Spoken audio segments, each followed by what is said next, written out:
You're listening to the Sports Scramble podcast, where four friends serve up a weekly plate of sports with a side of SEC bias.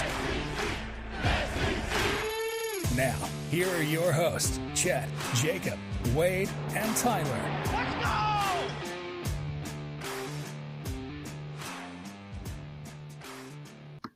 And what is going on, everybody? It's the Three Musketeers. Tonight, no host. He's out and about celebrating the wife's birthday. So happy birthday. We are here talking about whatever sports is left. We got the College World Series finals. We got the Stanley Cup finals. And then pretty much after that, who knows? The world's going to be our oyster after that, fellas. Better enjoy tonight, guys. I mean, that's it. Yeah, this is our finale of like the 2023-2024 season, and then we're going to look towards the 2024-2025 season, specifically for the football season. NFL and the college football season are slowly approaching, just 9 Saturdays away from the college football season. I don't know how many Sundays. I guess it would be like 10 or 11 more Sundays towards the NFL season. But how did y'all's weekend go? I'm sure there wasn't much sports because there's not really much available to watch anymore. No, Friday night, I was looking for something to put on the TV. I got off work a little early, and like the only thing on was the tail end of a Cubs game that was like 11-1. And then I was like, oh yeah, baseball will be on later. And then I realized that the College World Series started on Saturday. But I did watch the first 2 games of that, obviously, and the start of Game 3 tonight. And we'll probably finish up in time to watch the ending, but that's pretty much all I watched this weekend. That and a little bit of Braves. Yeah, kind of same here. I watched a little golf this weekend, watched the Travelers, a little bit of baseball. That's pretty much it. It's kind of a slow weekend for sports. But I think it's probably a good thing that we get a little bit of a break before things ramp up and get going crazy here next month. Yeah, we'll get a little. And we work overtime. Yeah, really, especially during this season. I think that we're all in need of a break for sure, and I'm sure that I'm not going to be doing anything like sports wise outside, because I don't know if you stepped outside lately, but if you step outside, you just like get hit with a Mack truck with these temperatures, man. I mean, we had the first day of summer on the 20th. And boy, we are in the thick of it. So let's get into some sports here. Stop talking about the weather. If you want weather, just go on to the Weather Channel. I'm sure that they're going to be having that coverage over there. But we got the College World Series finals. It's an all SEC final for like the 3rd straight year, pretty much. It was 3 out of 4 years that we had 2 SEC teams. We had it last year of LSU and Florida, and a couple of years back, I can't remember the 2 SEC teams that were in it, but they were in it. But the first game went Texas A&M's way. It was an offensive slugfest. It was 9-5. The offense got going for the Aggies, and then Evan Osterbach slammed the door as Texas A&M won game number 1. And then game number 2, it was looking like a pitching duel. It was 1-0 early, and then Tennessee's offense woke up with 2 home runs, one coming from Dylan Dreiling, a 2-run bomb to put them up 2-1. And then at the top of the 8th, they tacked on 2 more with Kyle Stark, who was 0 for 16 going into that at bat, and then hit the go-ahead 2-run bomb to put them up 4-1, and Tennessee survives. So we go to game number 3, which is ongoing tonight. It's in the top of the 4th right now. Tennessee's up 3-1. So, Wade, who do you think ends up taking this? You're going to go with the Aggies or the Vols to take home their first title in program history? Yeah, I really thought A&M was going to win it yesterday because Tennessee had to burn through their bullpen and lost on Saturday. So I thought everything was pointing to A&M. But since Tennessee was able to overcome that and win, I woke up today thinking Tennessee would win. And then Christian Moore hit one into the bullpen on the very first at bat of the game for Tennessee. So that kind of made me feel good about my pick, but I think A&M's answered since, haven't they? They're up 2-1. Yeah, so now 3-1. Tennessee's up, so it's in the top of the 4th. Okay. Yeah, I'm going to go with Tennessee as well. I mean, I'm not ever going to root for A&M to win anything, especially in baseball. So give me Tennessee to win this one. I think they're going to hang on. Jacob, how about you? You're going to go with the Aggies, go with the Volunteers. We had 2 Vols so far, so we're going to get a sweep on Tennessee winning it all. Well, I was hoping that A&M would win just to see something different. I mean, we've been on the trend, and all they've talked about is the fact that number ones don't win, um, and haven't won since '99. So it's been a long time, 25 years. So um, no, I think it can go either way. I mean, this game's still early. Um, Different things. Both teams kind of approach the game differently, and A&M is very disciplined at the plate. Super disciplined, probably the best in college baseball, and that's kind of why they're here. You can tell that they've worked a lot on it. So for Tennessee, great pitching, starting pitching's kind of been their bread and butter. If they can keep their bullpen as least active as possible, I think that's probably the easiest way for them to get a win tonight. But I'm impressed by both teams. Really, it's two top notch programs. Really, one team hasn't pulled away too much, and it's made for an exciting World Series. Yeah, Their season records are almost identical. I mean, these were definitely the top two teams. Tennessee's Kentucky was there. 59 wins right now. Yep. So if they get one more, they would get to 60. So they would finish the season, I believe, like 60-13, which would definitely be insane. Like Jacob mentioned, the number one seed has not won it since 1999. That was the Miami Hurricanes. So this would be their first program title for both teams. The last time that Tennessee was in this national championship series was back in 1951. And I honestly can't even tell you when the last time that Texas A&M, I think that this is their first overall appearance in the College World Series final. So we are going to get a first-time winner. We're going to keep an eye on that score as it goes on. Like Jacob mentioned, it's pretty early. Once we get into those bullpens, I mean, the runs are just going to keep flooding in as we go. So we'll see how deep we see these bullpens. So this might be like an 8-5 type of score once we are set and done. So here on the college baseball news, we did have some big breaking news early this morning coming out of Boston, Texas. It's only right whenever Texas A&M is in the national championship, Texas has to step in and be like, okay, we're going to fire our head coach. So after 8 seasons, Longhorns are moving on from David Pierce. And they had a couple of appearances to the College World Series, but I guess the standards are just so high, that program, they just are in a very long drought of not winning a national championship. So win now mode is definitely right for the Longhorns. So Wade, you're more in tune with the college baseball landscape. There's been some rumors, early it was Jay Johnson leaving, but I'll tell you right now, he ain't leaving LSU. I would be absolutely shocked if he did. And then Jim Schlossnagle has been another hot name on the market. He's right now coaching the Aggies in the College World Series finals. So what big name do you see Texas luring over there at Austin? Well, I've been saying for the last 2 weeks, if Texas is going to make this move, they have to feel damn confident that they can get one of the two guys coaching tonight, because the transfer portal opened up 2 weeks ago. Rosters are already filling themselves out.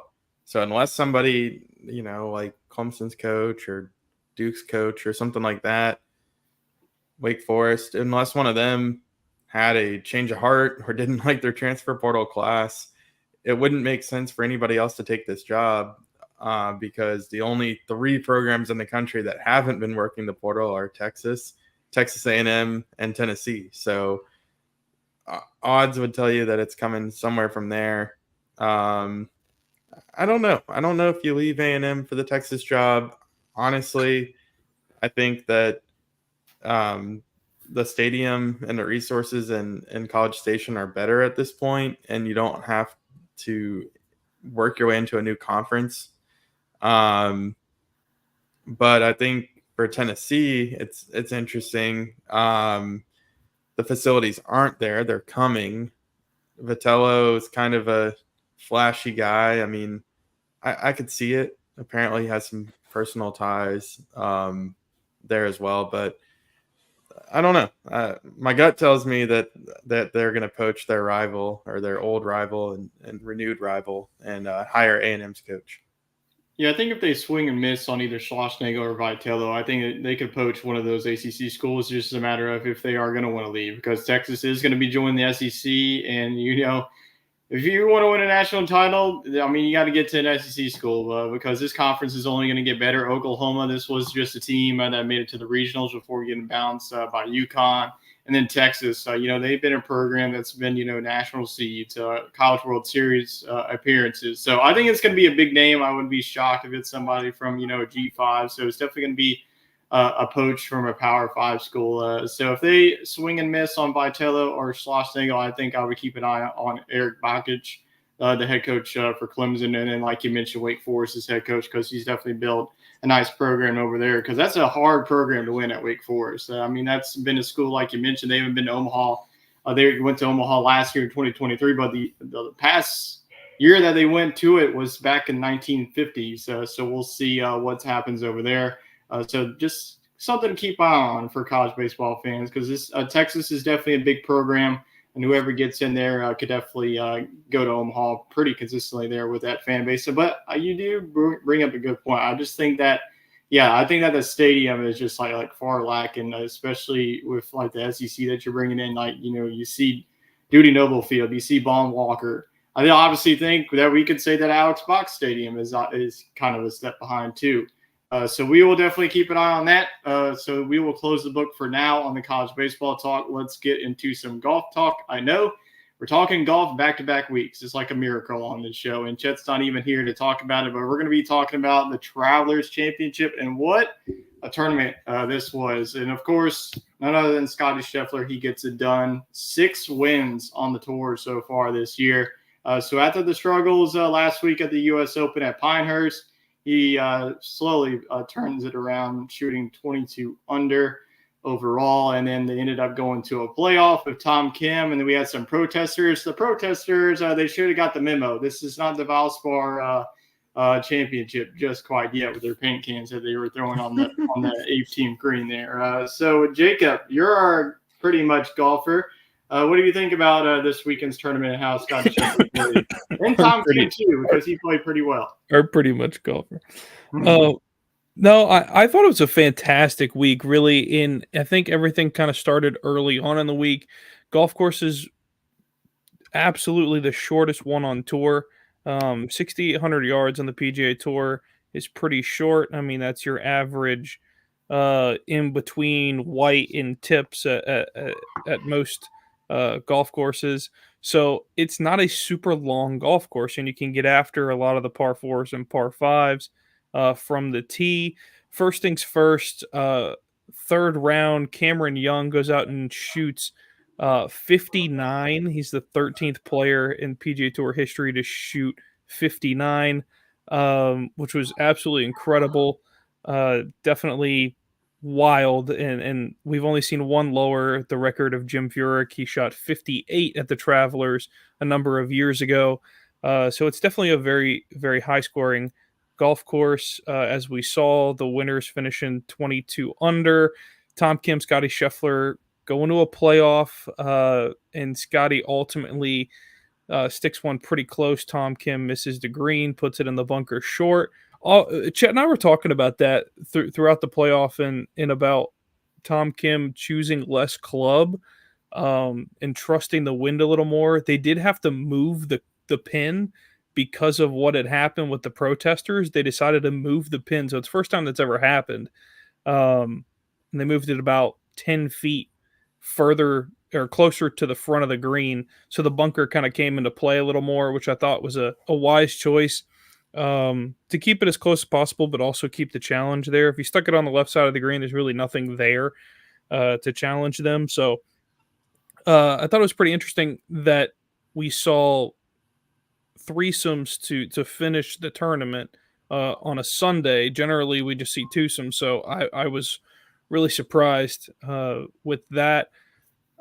Young guy in the final group, Akshay Bhatia, absolutely a fantastic golfer. He's a lefty. Young guy looking for his big break on the PGA Tour. I believe it would have been his 3rd or 4th win on tour, but it would have been a really good start to get it at a signature event there. Tom Kim, same birthday as Scottie Scheffler. They both turned, Tom Kim turned 22, Scheffler 28, so both pretty young on the tour. Tom Kim almost dunks it in regulation on 18, just missed the hole. And if it would have gone, he would have won the tournament. That would have been a crazy way to go out. Better than Jordan Spieth's bunker shot, I think. So definitely a great week, and I like that tournament in Connecticut. It's a really fun one. They did have some rain. They had to They deal did with some weather. a lot of weather, so I'm pleasantly surprised at how well the golf course did look. As much rain as they got on Saturday and Sunday, but yeah, it's a fantastic tournament and would be a great place to go and see an event. Yeah, for sure. I think it's just like crazy. You go from Pinehurst, you go like 6 under, 5 under, like you get in the top 10, 1 under, and then you just go to the Travelers and everybody's shooting like 20 under and 19 under and all that. So yeah, it's definitely just a wild 2 weeks has been. So we'll keep an eye on that. The Olympic team has been set now. We put out a video that Bryson DeChambeau was snubbed in that one. So we had this big old talk about Wyndham Clark as that field is set up. What were the other couple of golfers? I know it was Scottie Scheffler, it was Morikawa, and Schauffele. Is that every golfer that's on there? Scheffler, Morikawa, Schauffele, and Wyndham Clark. so those are your 4 guys. So yeah, it seems like a good roster. Wyndham Clark's a fantastic putter. He actually played really well this past. He needed it. Actually, all of those guys played really well. So I was actually okay with the selections that they chose. Only other guy that I thought would fit really well on that team was Patrick Cantlay. I thought could definitely be a fantastic pick. But yeah, I mean Scheffler absolutely. Morikawa was definitely a guy that I probably would have put in there, knowing how well he's been playing lately. Another top 20, top 15 for him again this week. So probably the hottest guy on tour besides Scottie all year long. But yeah, I think it's good. It's a good time for all of this too. On to Detroit next week. Ricky Fowler's going to go defend his title in Detroit. And Ricky almost had an ace on a par 4 this weekend too. Unbelievable. So that was fantastic to watch. But yeah, it'll be a fun one in Detroit. Another really good scoring golf course. Yeah, definitely. So there's probably gonna be a lot of high scoring going on. But until Olympics, I mean, place your bets now. Scottie Scheffler is probably gonna win the gold medal the way that he's playing right now. So place your bets. We're definitely gonna be cheering on the U.S. of A. We're also gonna be cheering on our countries that we draft, and we'll have our country draft coming up with the Olympics starting in late July. So that's gonna be a lot of fun. We'll be rooting for whatever you got. And, of course, the USA will not be available. We're not going to be any bias. We know that the USA will probably be number 1 on the gold medal and silver. They're going to just dominate it like they always Only in do. the summer. The summer.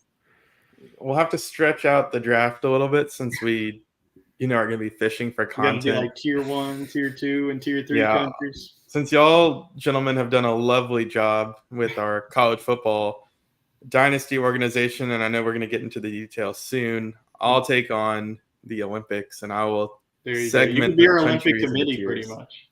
I'll be the Olympic committee. I'm curious though, like if we did a snake draft, is the U.S. that much better than like, say, the combination of having the 4th and the 5th tier 1 teams? countries will probably likely be like the USA. It will probably be like Russia, Great Britain. But what I'm saying is like. Is having the U.S. and like the 8th best team, like South Korea or something. Does it equal out? Does it equal out having like Germany and Spain? I don't know. Right. Probably not. And it might. USA dominates. You'll have to do some digging. You're going to have to go back open. to like, the 1930 Olympics, whenever Jesse Owens was running the 100. I ain't no bag of 1930. Are you kidding me? We'll look up something good. But yeah, we're going to have a little competition here. You have to hope, like in a situation like that, you have to pick the particular category that has the most medals in it. Like, swimming, there's so many different variations of it. Track and field, there's so many things. So, there's different countries to pick in certain situations like that. Right. When it comes to if you're I know hunting for one of gold y'all medal. is going to want Jamaica just because of their track and field team. But then you're going to be only out get of luck. Yeah, the rest of the way, because they're only going to get medals in those sports, because I don't think that they really compete highly at the other sports. You have to find a balance. Yep. Yeah, I think it'll be a worthy pick. We'll see. Yeah, so we'll keep an eye on that. That draft will probably come either next week's show or something like that. We'll definitely have to finalize that before things get going, because we don't want to be too late. So the Olympics are pretty much almost like a month. So we're going to have to watch every single sport, whether, that's, who knows, ping pong to rugby. You just got to watch every sports and root on your country. So that'll definitely be a lot of fun there. But going back to Cam Smith shooting a 59, one thing about that, he only hit 6 fairways. If I only hit 6 fairways, I would not shoot a 59. I would be shooting an 89 or a 99. Or a 59 on 9. Like, that is just insane. You only hit 6 fairways, and he still shoots that great. That's incredible. I said Cam Smith. I meant Cam Young. So, yeah, it's just a matter of, I said this to y'all, can he do the same thing in the majors? Because we know he could do it at these type of events, but can he put it together at the majors? I don't think that he's made a cut this year so far, because I know that myself, because we always bet on him to do well in the majors, and he always doesn't do too hot. So what do you think that Cam Young needs to change in his golf game? Maybe shoot more 59s to make a cut. I think Cam Young, the biggest thing for him is his game fits a certain type of golf course, like the Travelers, that traditional style of golf. You saw him a couple of years ago. His last really big contention was at St. Andrews for the Open Championship, and I believe he was in the final group on Sunday for that one and ended up not winning there. I think it was him and Cam Smith. It was Cam Young, Cam Smith, I think, in the final pairing. But definitely, he's had his opportunities for sure. He's still a young guy on tour, and I do think he's probably going to get his big break eventually. And it's depending on where it starts. I think the Masters is probably going to be the hardest stretch for him. With that, he's not a fantastic putter, but he can get putts to fall, as you can see. I mean, you got to get him to fall to shoot 59. So any guy can go out there and do it on a given week, and I just think that his opportunity will come sooner or later. He hits the ball a country mile, too. He's not a big guy, but he hits that ball super far. So I think his time's coming. Yep. So we'll have Detroit coming up. So we're at the halfway point of the show. Let's get into our segment of the week. We're going to skip hidden gems of the week. Like I mentioned, the gems were too hidden. Yeah, the gems were just too hidden. We couldn't find any. So we're going to take the week off of hidden gems of the week. But let's get into everyone's fan favorite segment. Who got that dog in?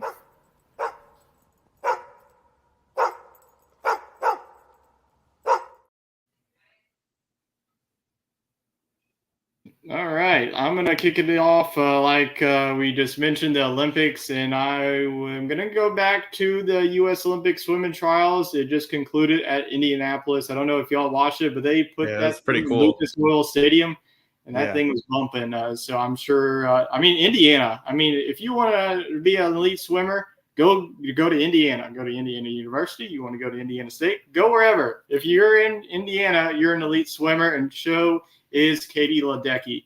This is just like every single race. Like, she's just so far ahead of everybody that the camera has to go back and like show the whole pool. And these are Olympians. Finish like in a minute. Like, it's not your YMCA swimming. These are Olympians. So, yeah, she's just going to rack up all the gold medals in Paris. So I could not go without this whole entire time of not picking Katie Ledecky as dog of the week. We'll probably see her once again in Paris because she's probably going to be dominating every single race that she's in. But yeah, she just continues to be dominating at that sport. So Katie Ledecky is my dog of the week. Wade, who's your dog of the week? I got that dog in me because Tyler was kicking my ass 9-2 in fantasy baseball, and my boys had a good weekend. Did come back around for the victory, and a big part of that is my dog of the week, Jarren Duran. This guy, absolutely insane. We know Jacob loves him. He's a Red Sox. He's had a really good 2-week stretch, but just this week he hit .435 with 2 home runs, 6 stolen bases, and he had a wall climbing catch to rob Stuart Fairchild of the Reds of a home run. Jarren Duran, man, I had to look him up because I thought he came over in the Mookie Betts trade, but that was Verdugo. He didn't. So this is a homegrown talent. It's good to see him taking off. And, I looked at Jacob a little funny when he said that they were going to win the division, but between the 2 guys I got on my team, no complaints. I think this team's going to be in wild card contention. It's just gonna be interesting to see if they decide to blow it up and build around those young guys for next year, or if they go all in. I don't know which way they'll go. Yeah, if you just want to know the scoring in our league, I woke up on Saturday knowing that I had an 8-3 lead, and then I wake up on Sunday and that's poof, I'm down 8-3. So it was neck and neck all week though. Like, yeah, I was leading all week, and I forgot to put Paul Skeens in Sunday, and it wouldn't have mattered. I mean, you were kicking my butt. So you closed in the gap. It's to 1 game back. I don't even know if Jacob's involved in the league anymore. Are you absolutely, I'm involved in the league. I absolutely am, because I'm in first place in the division right now. Yeah, no, he's actually, we're 1, 2, and 3 guys. Oh, really? Yeah, and Jacob's 2 because he's winning his division. But Tyler, on Saturday, it was so close because like we were neck and neck in runs and RBIs and home runs. It went from you being up 9-2, then it swung to like 6-5, then it swung to me 9-1-1, and then it settled at like 7-4, and then it went to 8-3. But yeah, it's a fun way to keep up with the stats. I mean, obviously we put a little bit more on the line with fantasy football, but yeah, the trio right here, man, we're kicking ass in the Seattle head-to-head league that we got assigned into. So maybe we do need to open up a fantasy football corner for the baseball season, because fantasy football corner has been lacking in the football season, specifically on my end, because I looked at the chart this past weekend that I sent you, and it is just goes from this to all the way to that. It's just been an absolute collapse. I won it in 2021. Ever since, can't get back. So hopefully my number 2 overall pick, it's pretty much going to be everything on the line for that one. But we'll talk a little bit more about fantasy later in the show. We'll have an announcement on that. But Jacob, let's finish off the dog of the week. Who's your dog of the week? I'm going to keep it in fantasy baseball. Thanks, Wade. And I'm going to keep it with actually a matchup going on right now, and it's a particular guy. Cal Raleigh is absolutely balling right now for the Seattle Mariners. Guy's got a 1 at bat tonight. He's got a homer, RBI, and a stolen base tonight. So he has checked off all as a catcher, all the boxes for me tonight in a 1-1 game against the Rays. So yeah, definitely great. I was actually 3.5 games back, like, I don't know, a couple of weeks ago, and all of a sudden I'm the same with Wade. Wade was like 6 games back, and here he is. Like, you never know. And this is all with Bogarts and Mike Trout on the IL for me. So I'm really happy with how my team has progressed, even though I have 2 major bats on the IL. Pitching's been dominant for me. Of course, I do have Zach Gallen out on the IL for pitching, but everybody else is healthy. So, so that's my dog of the week, Cal Raleigh. That guy is a unit tonight. Yeah, I know that I'm still number 1 in the league and all that, but I'm like 10-2. But how the heck am I only like a game up? This is where the scoring is like honestly. It's because the 3 of us are the only ones like with 50+ wins. We're probably the only 3 teams that really give a crap about that league anymore. Everybody just disappeared. We're going into match 13. I look at the schedule. This thing does not end until September, so we're going to be in this for. Last summer I played in one that ended August 1st. It was so perfect because like. I won, or no, it ended on Labor Day because Labor Day hit. I won this random league, and then I had my first fantasy football draft that night, and it was like perfect. I don't have to worry about baseball anymore. On to football. Yep, we're definitely going to be on to football. As I mentioned, next week, Fantasy Football Corner will be returning on July 1st, so we're going to be starting off the new month with some new info of this new fantasy football season, and we're going to kick it off with the top 5 running backs. So not only are we going to look at the 2024 season, we're also going to look back how different it is, because this is definitely going to be a different list. So I'm going to showcase off my last year's rankings.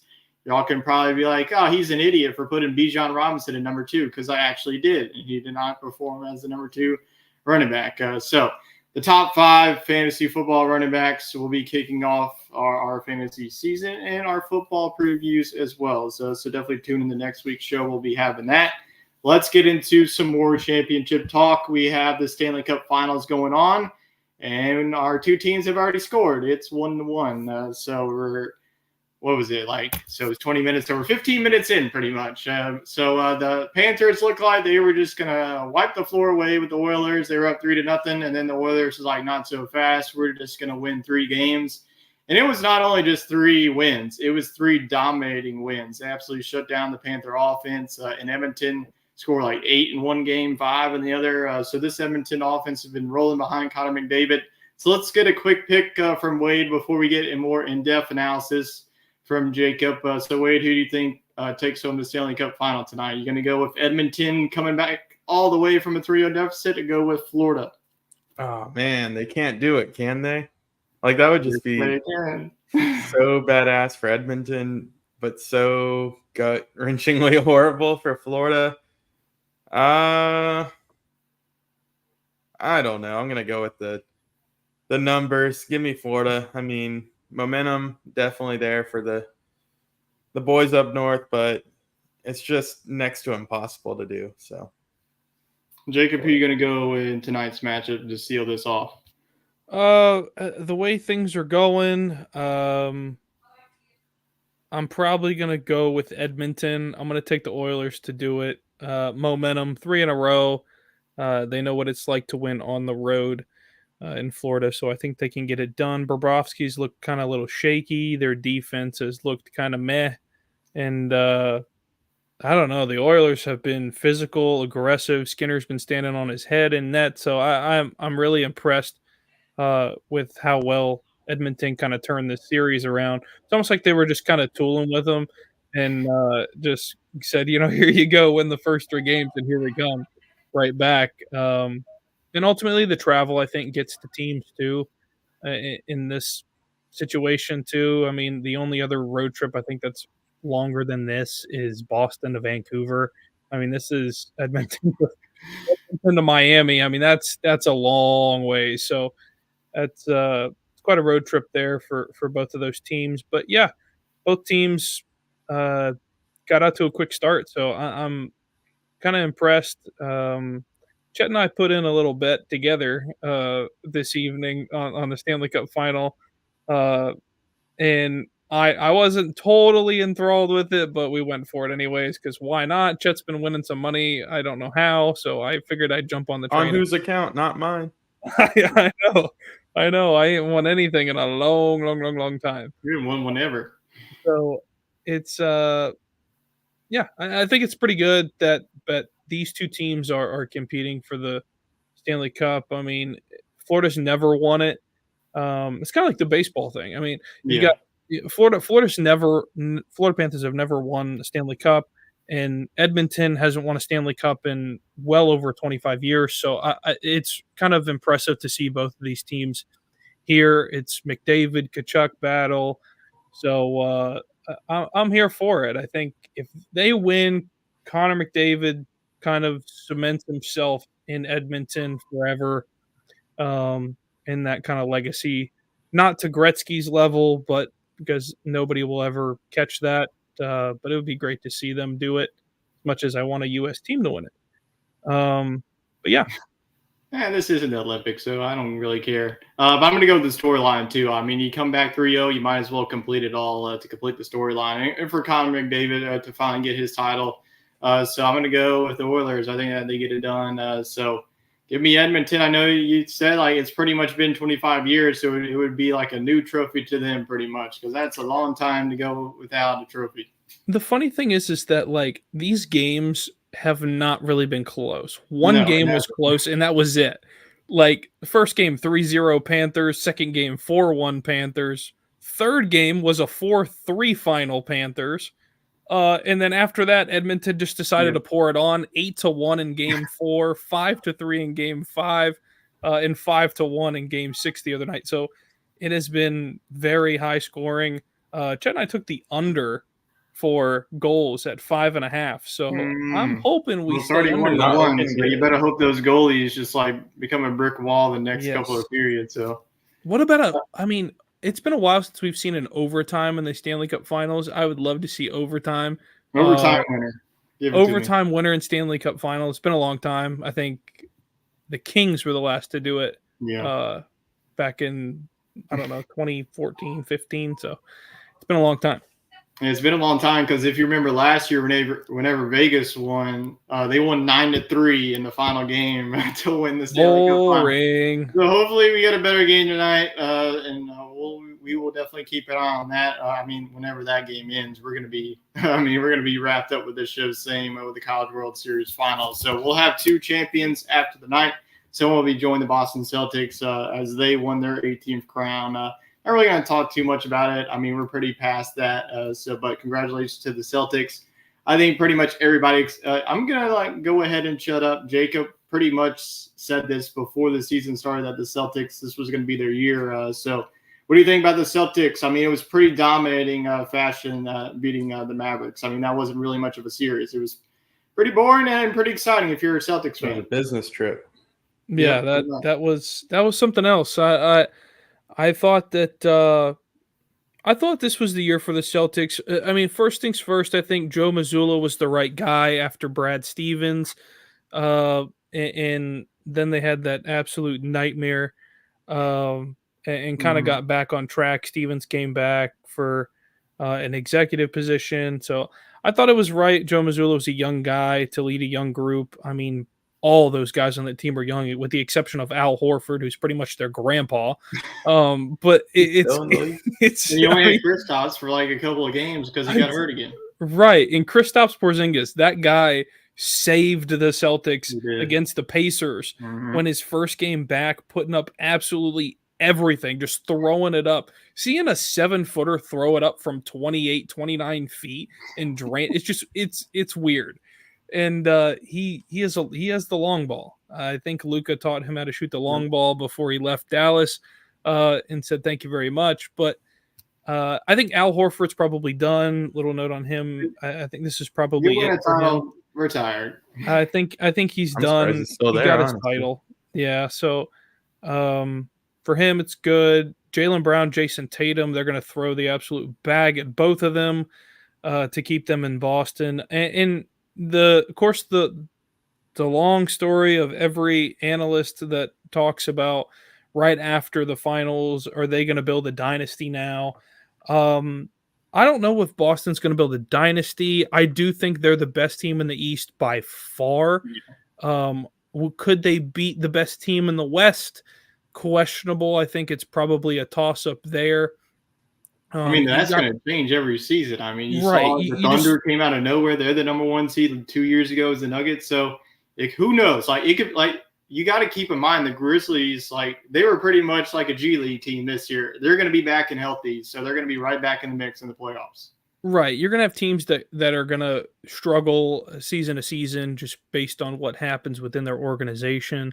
I think OKC just hit it at the right time. Chet Holmgren, SGA, but they made a big move. I think that they invested in their future in OKC with Alex Caruso, trading Josh Giddey away to the Chicago Bulls. So I think that was a huge defensive move for them.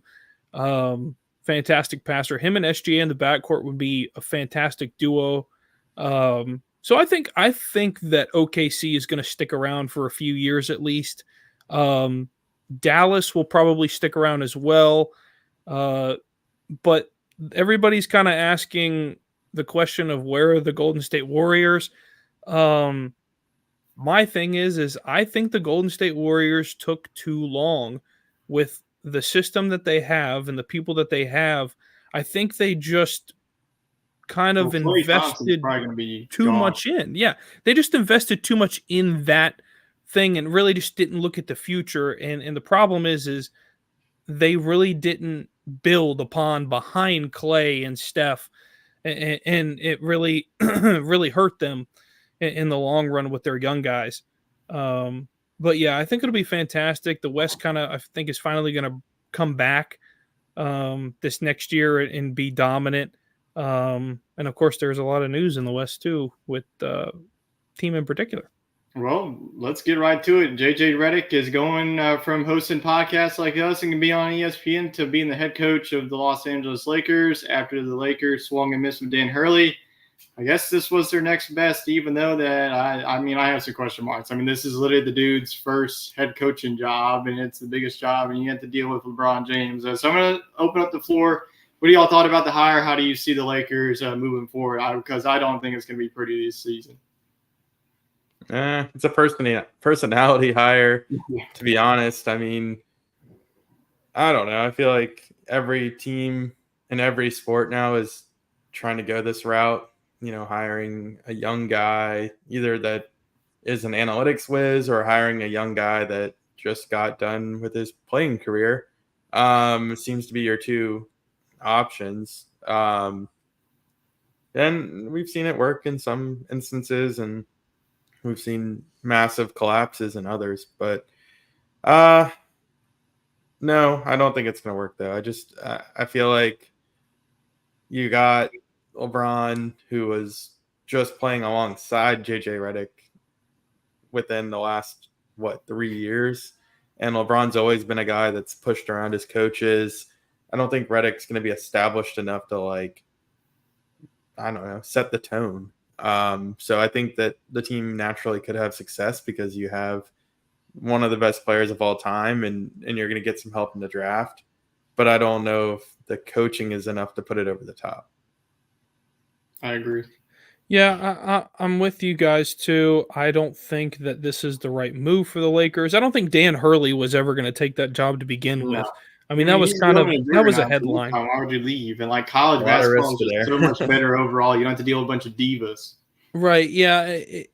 I think it was a headline, really, for Los Angeles. Really, at that point, it really just was something to get the Lakers back on, hot news or whatever. And the problem with the hire of JJ Reddick, I think, is that him and LeBron are friends.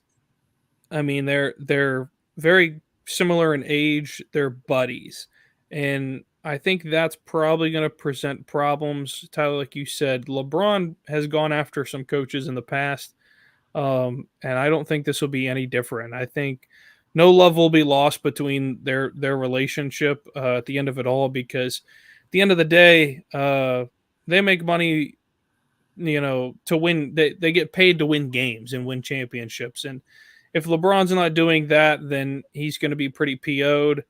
And my biggest thing is I'm really concerned about their future with young guys in JJ Reddick. Can JJ Reddick take the time to develop the young talent, or is he going to get caught up in the AD and LeBron mess with them kind of being the headlines of the Lakers? Because we all know that most of these people that talk on ESPN and everything, they get paid to talk about LeBron James. I mean, that's at the end of the day, that's a contract with them.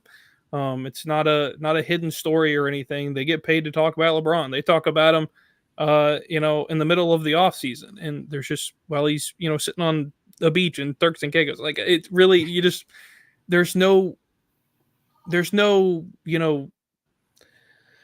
I don't know, equalness when it comes to how JJ Reddick is going to approach the Lakers next season, and I just don't know. I don't know what the move should have been, but I just don't think it's the right move. There's a lot of good assistant coaches out there in the league. Go find somebody and invest some time. You ain't got to throw the kitchen sink at them. They threw a lot of money at JJ Reddick. I mean, that's ridiculous to throw that much money at a guy who's never sat in that seat before. I don't see why that's a smart move for that organization. But if they want to continue to make it a dumpster fire in LA, then go right on ahead and do it. Because the thing is I think Boston's just going to widen the gap of championships between the two of them and going forward. Yeah, so we'll close the book on that. I mean, we're probably not going to talk about too much about the NBA now. I mean, season's been long over now. We got the trade deadline. There's any big trades that happen, we'll bring it up on the show. That's pretty much going to close the book on us on the NBA season. Now let's get into our final talk, and that is going to be EA Sports College Football 25. If you missed last week's show in the video that we put out, we did the spin the wheel, wheel of fortune, wheel unfortunate, whatever you want to call it. We did it last week, and we got our teams. Wade already has his merchandise, got the Bowling Green hat. He's ready to go, and he also got himself a headset. So he's ready to go for this game. And then Jacob, he's going to be ordering his merch. Everyone's going to be – I mean, I saw Austin – he's got his Old Dominion dad shirt. So, yep, if you know Austin, I mean, that's the shirt for him right there. So we had our selection show, but we're going to have a little bit of a show here. Is going to be our schedule reveal. We do have 11 teams. We're not going to reveal 11 schedules because that's going to take more than enough time. So we're just going to look at our 4 schedules here. We'll include Chet, even though that he's not here. We'll analyze his schedule. But like Jacob mentioned last week, this is just a proposed schedule. It really depends on what customizations we can do. But we'll look at the conference schedule and then the non-conference. So let's go ahead and pull it up, and we will talk about it as we go. So let's pull up the little PowerPoint. Excuse whatever the heck's going on with the screen. I use Microsoft PowerPoint, and it just screwed up everything. But we have our Sports Scramble Online Dynasty schedule reveal. Let's get into the first team of who we're going to be looking at. It's going to be none other than the UAB Blazers schedule. So let's first dive into the non-conference teams that I'll be facing off against. We'll look at what teams catch everybody's eye, and then we'll get into the conference schedule. So let's get into it. So week number 1, I'll have the luxury of going out to the East Coast, so facing off against the Virginia Cavaliers to open my 2024 season. And then week number 2, it's going to be a long trip. I guess the schedule doers did not do me so hot, as my team has to go from Virginia all the way across the country to Honolulu, Hawaii, and enjoy ourselves a vacation as we take on the Rainbow Warriors out there in Hawaii. And then we finally come back on week number 3. We have our home opener in Birmingham, Alabama at Legion Field. We get the Michigan State Spartans, and then boom, one of the 2 bye weeks. So I will leave the floor open to you. How do you feel about that? Those 3 teams with Virginia, Hawaii, Michigan State to open up my season. Yeah, the hardest one's at home. I mean, that works out pretty well to your favor. But yeah, definitely all over the map there. Hawaii's not that great, but could get caught up in the travel. Could get. For me, I think it's none of those that really catches my eye. I think week 12 catches my eye on the road. That's your only game I see that's going to be difficult. You do have to play Krish. Yeah, in the week before, it is a user matchup. So, but that's a home game there. I think you going to Memphis is going to be interesting. I think that'll be an interesting game. I know a couple of other people in the American have to do that as well. So, I think that's your toughest game all year. Yeah, so we'll go on from Michigan State. So we hit the bye week at week number 4. The other bye week is in week number 9. So it's sandwiched between Michigan State and Navy, and then the other one's between South Florida and Tulsa. So I start my American with the worst possible ways of starting off against a triple option Navy. So that's definitely going to be fun for my defense that's ranked in the hundreds. So that'll definitely be nice for us. And then it doesn't get any easier. You got Tulane, Army, and South Florida. So 4 straight Americans. Then you hit the bye. Then you have Tulsa, another American school. And then you have a first user versus user matchup in week number 11 is Krish. He's either going to be an ACC school or independent school. Just a matter of how the ACC schedule will be looking for him if we make that move. Like Jacob mentioned, get a tough road trip against Memphis, because Memphis is definitely going to be the team to beat in the American, both in virtual world and in the real life world too. And we have another user versus user with Rice in week number 13, and then finish off the season at Charlotte. So that is my schedule there. Now let's move on down the list to the Indiana Hoosiers, where Chet will be taking over the Big Ten. And boy, does he have a tough road ahead of him. We'll just say the least of that. But he faces off against Miami of Ohio, the Red Hawks. So Wade, you might be rooting for him to give Miami of Ohio that early L so you can take that advantage. I know that's not a conference game, but for Miami of Ohio to get that first L, you're probably going to be rooting for Chet to take them down, aren't you? Or play the long game and hope they beat Chet. Chet Oh, does super well, and then I get that strength of schedule that's victory over true. Miami. Now you're talking. Then we have another user versus user matchup. Florida International Panthers. That is Cameron. That game will be in Bloomington, Indiana. And then he gets slapped in the face with a Big Ten, goes all the way to Los Angeles, Yes, the Big Ten California. game in LA. Yeah, Big Ten in LA with the UCLA Bruins. And then we have our first neutral site of this game. Who knows where it's going to be? It's got to be somewhere in the middle between Miami and Indiana. Probably Nashville would definitely be the likely site of this game. But you go from Miami of Ohio to facing off against Miami. So Chet's going to be doing the tour of the Miami schools. So Jacob, what catches your eye? Obviously, the Cam and Chet matchup. There's been a lot of back and forth between those two. But outside of that, pretty easy non-conference that he drew. Yeah, he kind of got lucky there with his non-conference there for the most part. I don't see really any major problems. Then the major problems will happen. Not with Maryland and Northwestern in 5 and 6, the bye week, and then boom, welcome to the Big Ten will happen in week number 8 through all the way down to week number 14. As you have Nebraska and Washington, that's back-to-back home games. And then you go on the road to Michigan State. Then you have the defending national champs coming to your home place at week number 11. Then you get the bye week because you're going to need it, because you're going to go on the road to Ohio State, which will more than likely be the number 1 team by the time that Chet faces off against them. I do not see Ohio State really dropping many games. So he'll have to go on the road to the Horseshoe. And then he finished off his season in Purdue. So how do you think that Chet's going to fare with this tough Big Ten schedule? He wanted the Big Ten.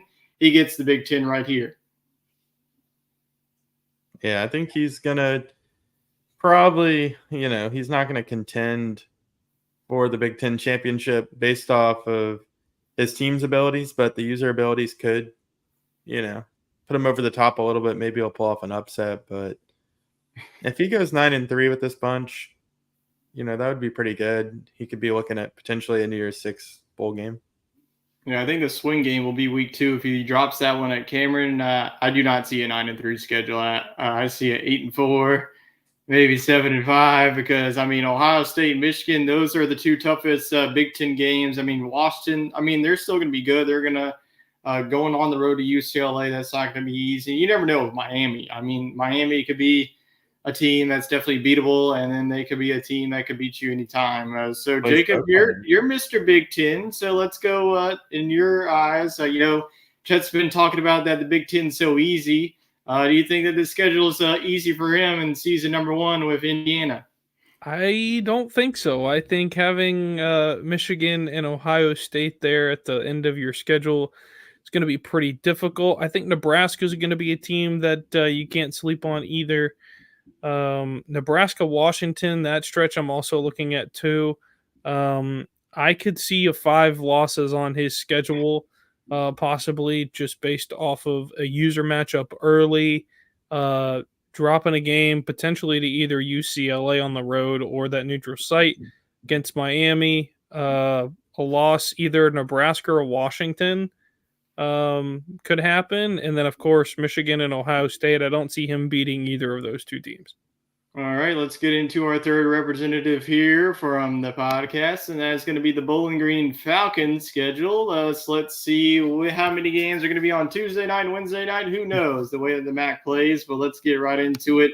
Starting with your week 1 and week 2 matchup, you're in the MAC, you're not in the ACC, but you are going to be starting off with Duke at home, so the home crowd is going to have a lot of time to tailgate for this one as you get the Blue Devils week number 1.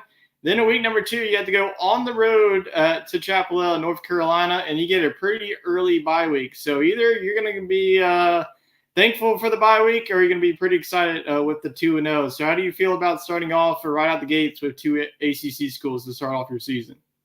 Get this, 3 ACC teams, because then I play SMU. Oh, yeah, that's right. See, even us hardcore football fans are going to have a lot of moments like that this season where we're like, oh, yeah, that's right. This is a conference game. SMU, the team in not even coastal Texas is playing in the ACC.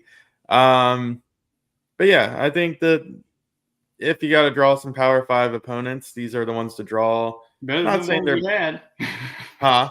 Better than the ones you had. You were Yeah, going on the exactly. road to Penn State and on the road to A&M. Yeah, I mean, real life, Bowling Green's going to be on the struggle there with those two. But I think these are winnable games. Having the first one at home is great. North Carolina's probably going to be a little tougher in Chapel Hill. I just don't know what my ability is going to be like in this game. I mean, like, I haven't played a football game other than like Madden once or twice over the last, I don't know, 6 years, 5 years. So I don't know what to think of my my season here, but I think I can pull off those two. All right, so let's continue on with the schedule. Like you mentioned, 3 ACC schools. You got Duke, North Carolina, and then you got the Mustangs of SMU. And if you look on the right, you do not leave the state of Ohio for like 6 straight weeks. You either go to Bowling Green, you go in Akron, as you see there. So you got a user versus user matchup. I don't know how this happened, but it's happening. It's Old Dominion versus Bowling Green. It's going to be Austin versus Wade in week number 5.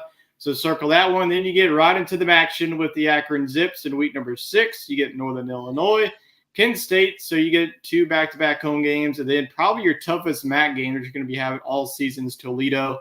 In week number 9. And you got the Michigan with Central Michigan and Western Michigan. Then you get your bye in week number 12. And then you cap off your 2024 season with Ball State and Miami of Ohio. So Miami of Ohio is going to be pretty busy with us. So Jacob, how do you feel that the schedule lines up? To me, I think that if you can get through week number 5, 12-0 season right here. I'm not that optimistic. I'm not optimistic. I'm sorry, from Wade. Week 6 to 14, this man's winning them all. I'm so sorry, Wade, but no, I see a 9-3 season. That sounds more attainable. I think that 9-3 I think that's a fantastic season. It is a fantastic for 9-3. They're supposed to go 7-5 in real life. Yeah, They so did. I could see you making a decent bowl game. For a MAC team. I think SMU is going to be a tough game. At least you're at home. North Carolina on the road. I just think it's going to be too much, dude. That's just. Well, Duke has Malik Murphy. It's going to be a running quarterback, so I just don't know how your defense is going to do against him. Yeah, and maybe Toledo in the middle of the season there on the road. I mean, they score a lot of points, so. All right, but the good news is Akron and Kent State on your little list you sent me. I mean, Northern Illinois is not good either, so that's like 3 straight wins. So there you go. Now you got to find 3 more in your schedule to get bowling. So I think, Austin's a juggernaut at gaming, so he'll probably beat me. You got to factor that in. So I think if I can handle, I'm focused on the MAC. I mean, if we can win the MAC, I think this is a job well done. Keep in mind with the 12-team playoff, if you are the best group of 5, you're guaranteed a spot in the playoffs. So these little conferences, a lot of group of 5s to deal with. We got a lot to play for. Yeah, I mean, you're like only couple of conferences that use the division, so you definitely have to use that to your advantage here if you want to win the MAC. So yeah, if you can, go like Jacob said, 2-2, find yourself hunting around 500 once you get to the Akron game, and then you just stack on the wins and get to 9-3, maybe even 10-2.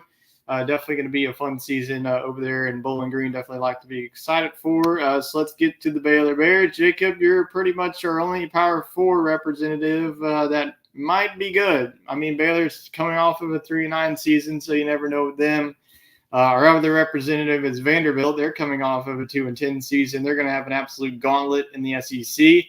But let's get to your schedule, and out of the 4 of us is definitely the toughest. So let's get right into it. Oklahoma, not so fast. You're not leaving the Big 12. You have to come right back and play Baylor week number 1.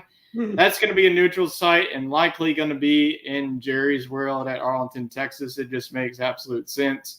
And then you don't get the luxury of facing off against too many non-conference opponents since the Big 12 is just so big. You get Utah on the road. Good luck with that. And then you get Ohio to kind of ease your way. So that's another MAC school. Maybe Wade's going to be on your side or not on your side. So we'll just have to see. And then you got to go on the road and face off against Dion.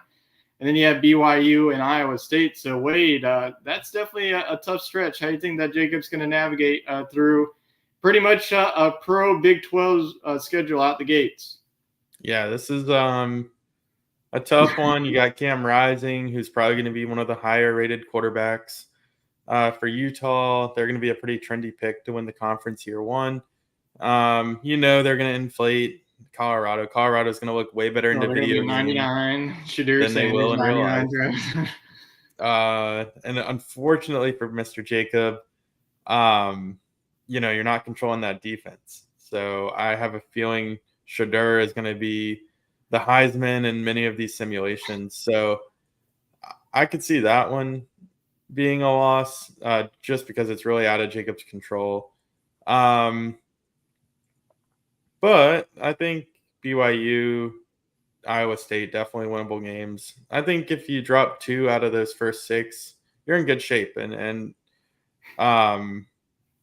if it's Oklahoma that you lose, that's not a conference game now. So it's kind of tripping me up. Utah is a conference game. So.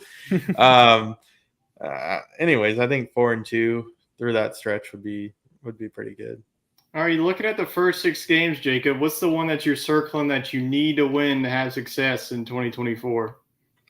It's definitely the second game of the year against Utah on the road. I think if Utah will be ranked probably to start the year. So a win on the road at Utah would be very nice and do wonders for my program at the start of the year. Hopefully to get some recruiting eyes maybe on our program. And ultimately, you have to open against the Sooners, right? I think that we can do that. But yeah, that Utah game I think is huge in the first couple weeks. All right, so you have the bye week at week number 7 after that gauntlet, and then it doesn't get any easier as you go on the road to a hostile environment in Texas Tech, and then one of the better teams in the Big 12. Probably one of the favorites to win the Big 12 this year would be Oklahoma State. You get back-to-back home games, and you got TCU. TCU wasn't good last year. I mean, who knows what they're going to be this year in the game. I mean, they might be tapping at that transfer portal before the even season starts. You never know. And then you got a bye week in week number 11, and then a hostile environment once again at West Virginia, and then you got Houston at Houston, so back-to-back road trips for you. And then you close the season with a not-so-easy task in the Kansas Jayhawks. That might be a team fighting for a Big 12 championship berth. But one thing that you don't have for our little group of 5 schools is if you win the conference, you're in the college football playoffs. So how do you feel about your chances about this schedule in year number 1? I feel all right. I would be super thrilled with an 8-4 season. No, Chad, I don't want to play you as Indiana. Indiana. That would actually weigh down his schedule. No, I'd be super happy with an 8-4 season. I'd even be okay with a 7-5 season. Pop Tarts Bowl it is. Yeah, but I think if I get to 9-3, maybe 8-4, we've never seen a 12-team playoff before. Yeah, real life or video game. So I think it would be maybe 8-4 makes the playoff in the Power It would just 4. have to be 2007 all over again for that to happen. If a lot of teams get beat up around the top, right, which we very well could. I mean, I think I'm predicting. Or you have a 9-3 couple of teams sure. that are really high up there. Like you have a couple 11-1 teams, somebody's undefeated, a 10-2, and then a drop off. Then potentially I get in. Yep. All right. So let's go ahead to the next slide. I crunched the numbers. Let's find out everybody's strength of schedule for this upcoming season. I think you could pretty much guess who's in the number 1 spot out of all of us. And it's not particularly close as the Baylor Bears have the 34th hardest strength of schedule, followed by Indiana's Hoosiers, 62nd, and then Wade and I bringing up the rear. Bowling Green at 90th, and I'm the caboose out of all of us. But it's only fair because Jacob snagged like the 60th best team in the country, That's and true. we started the list at 57. Well, 67. Okay, so he snagged the 70th best team, whereas poor Krish is down there, way down there. and me and Tyler are somewhere around 100. Wait, this is our problem. If we go 12-0, I don't think we can make the playoff just because how bad our schedule is. No, because if there's that guaranteed spot. So, like, look, if somebody runs the table in one of these smaller conferences, like, at least one of us gets in. And I think with there being 12 teams, it would be hard to leave out an undefeated team. I think.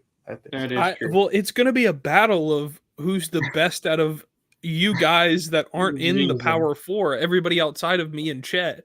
I mean, it's going to be pretty interesting on how many user playoff teams are we expecting? I mean, like, I think like maybe one or two. There's not going to be much in the first 2 years because there's just so many group of 5 teams just beating up on each other. And we're going to have like Boise State not being a user team. They're going to be our representative.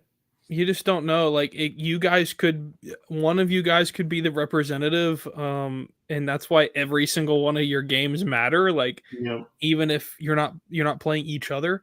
I mean, if somebody's at 9-3, you guys are like 9-3, 8-4, or 8-3, and 6-4 or whatever. It's just you're still not out of it. You guys could end up doing it. All right, so that's a little experiment that we wanted to do. Those schedules, who knows if it'll be finalized. We do have some backup teams just in case if some of these teams aren't available. Some got screwed in that scenario too, and some got the easy path for that. So you just never know. So the schedules will be finalized as soon as this game comes out and this dynasty is ready to churn and rolling. But we do have some more news coming out of EA Sports College Football 25. We're going to be having a week of content out of them starting tomorrow. We're going to be learning the toughest places to play on June 26th. We're going to be getting another deep dive. If you remember, the first deep dive was gameplay focus.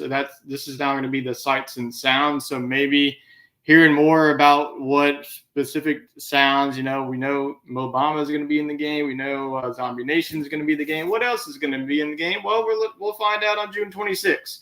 And then June 27th, the top offenses and defenses. I'll tell you right now, none of us are going to be in that category. It's a reason that we're actually taking over these programs. We're going to be at the bottom. If they did a bottom offenses and defenses, heck yeah, we would be in there.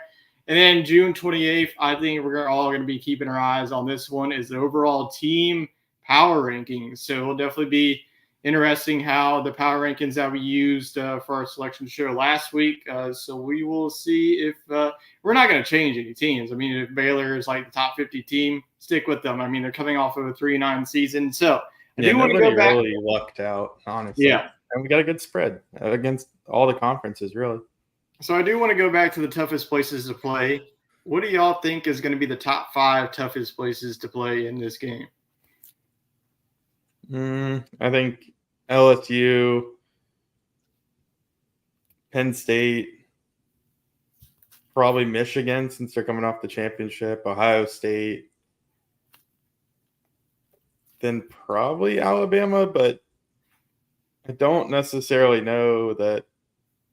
Like, you always hear the debate, is it Alabama's environment or the team they put on the field?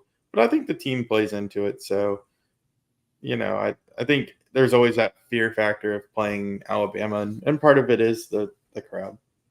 I think I'm going to go 1 is going to be LSU. I think you can go either way if either LSU or Penn State. I mean, by far, those are the top 2 environments. I'll put Penn State 2. At number 3, I feel like this game is going to have a little bit of SEC bias. They're going to put Georgia Stadium just because how good the team is, and I feel like it's like 92,000 plus. I think number 4 is going to be Ohio State, and then number 5 is going to be Texas. I think that they're going to put DKR in the top 5. Jacob, how about you? I'm pretty sure that you're going to be putting Penn State number 1, even though that they showed multiple times that Death Valley is probably going to be number 1. Nope. I'll go with LSU number 1. Penn State at number 2. Then I will go Ohio State at 3. 4 will probably be Alabama. And 5 will probably be, hear me out, it'll probably be Texas A&M. I was thinking them or Oregon. I could definitely see that. All right. 100,000 people.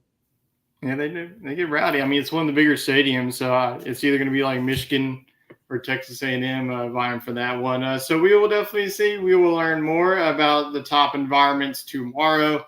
And if you got to go to one of those environments, especially the Colorado State that we have going on the road to LSU, and then Vanderbilt going on the road to LSU as well. So a lot of us will also be going to those big environments. Well, yeah, I will be making a real-life IRL trip to a big game this year. I'll be going to Penn State, Ohio State this year. Oh, yeah. Right. Hopefully it's the whiteout. I'm hoping be a big game. I'm excited. Kind of get to go to a big game. Potentially with playoff implications. So yeah, it'll be exciting to see a game with the 12-team playoff on the line. Even with teams that are 15th in the country, the big win somewhere can ultimately vault them gets you in. So who knows? Yeah, there's definitely a lot of implications on that one. Probably going to be the top two teams vying for that. You'll probably have Oregon, too, in the mix in the Big Ten. We'll talk more about it as the season gets. It's so hard to get your head around that. What, Oregon being the Big Ten? Well, you're just going to have to deal with it. So we're going to learn more as a podcast about all these conferences when we do start our conference previews. I don't know. I guess next week, since it's July 1st. I guess we'll start with one of the conferences. We'll keep an eye on that, and we will let y'all know what conference we start with. We'll probably start with one of the easier ones just to mosey our way into it. But score updates before we close the books on this show. It's still 1-1 between the Panthers and the Oilers. Then baseball, Tennessee still up 3-1, top of the 7th. So we will keep an eye on that as we close the book on this show. So we appreciate everybody for tuning in. Hope everybody enjoys the rest of their week, and we will see you next year right here on Monday night with our football previews and fantasy football corner returning. So we will definitely keep an eye on that, do our research, definitely do our best. So hope everybody enjoys the rest of their night. So long.